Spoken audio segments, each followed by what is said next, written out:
নমস্কার বন্ধুরা, সীমা ফুডি চ্যানেলে সবাইকে স্বাগত। আজ বাজারে পদ্মার ইলিশ বিক্রি হচ্ছিল।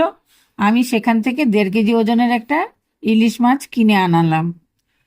দেখুন মাছটা কত বড়, মাছের টুকরোগুলো অনেক বড় বড় বেরিয়েছে।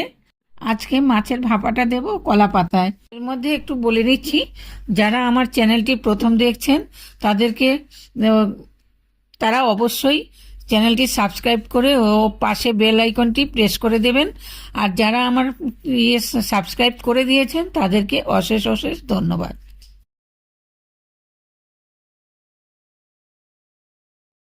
বন্ধুরা দেখুন কত বড় মাছটা, এটা আমি এখন কেটে নেব। মাছটা একদম টাটকা, অনেক বড় বড় টুকরো হয়েছে। মাছটা আজকে কলা পাতায় ভাপা দেব। কলা পাতায় ভাপা দিলে খেতে খুব ভালো লাগে।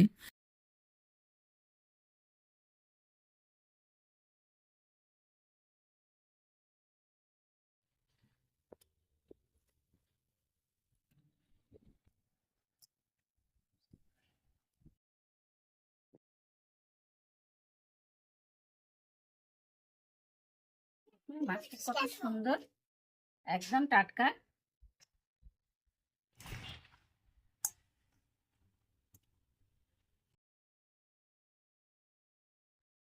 মাছটাতে ডিম নেই, পেটটা এই জন্য বেশ বড়, ভালো পেট। কাটা হয়ে গেছে, এবার আমি একটু হাত ধুয়ে নেব। ইলিশ মাছ তো বেশি ধুতে হবে না, অল্প ধুলেই চলবে।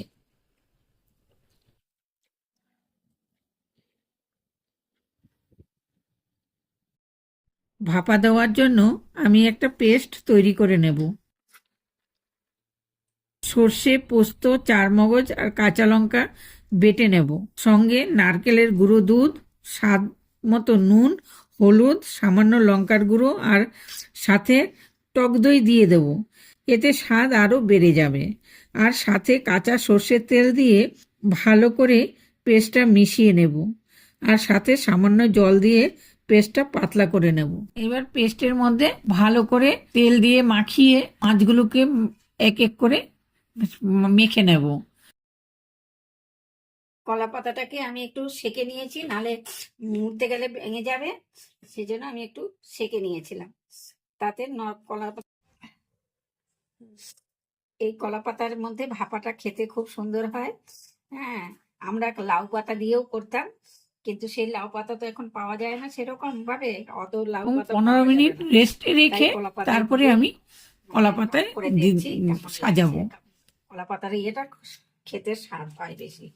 এমনিতে তো দিলে একটু জল উঠে যায় না, এটাতে আর জল উঠতে পারে না, সেজন্য এটা সুবিধে। ভাত বেশি থাকতো, আগে তো অনেক লোক একসঙ্গে থাকতাম আমরা, তখন আমাদের ভাত হতো 1 কেজি 1.5 কেজি চালের ভাত হতো। আর সেই ভাতের মধ্যে একটা দিয়েই নামিয়ে দেওয়া হতো লাউ পাতায় দিয়ে। ওটা খেতে আরো দারুণ স্বাদ। কিন্তু আমাদের তো এখন 1 কোটা 1.5 কোটা 2 কোটা চালের ভাত, ওতে দিলে পরে হতে চাইবে না, কেননা ওটা দিয়ে নামিয়ে ঢাকা দিয়ে রেখে দিতে হয়। তো ভাত কতক্ষণ সময় থাকবে ওইটুকু ভাত, সেই জন্য কি বলে জলে হাঁড়ি বসিয়ে গরম জল দিয়েই করতে হবে। না হলে তো আমি ভাতের মধ্যেই দিয়ে দিতাম। ভাতের মধ্যে দিলে বেশি টেস্ট লাগে, মাছটা একদম মুলাম হয়ে যায়, খুব সুন্দর হয় খেতে।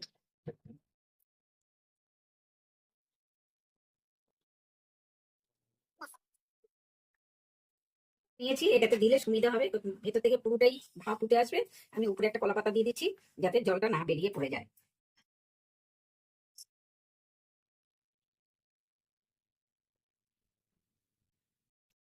এবার আমি বসিয়ে দেবো, ঠিক আছে।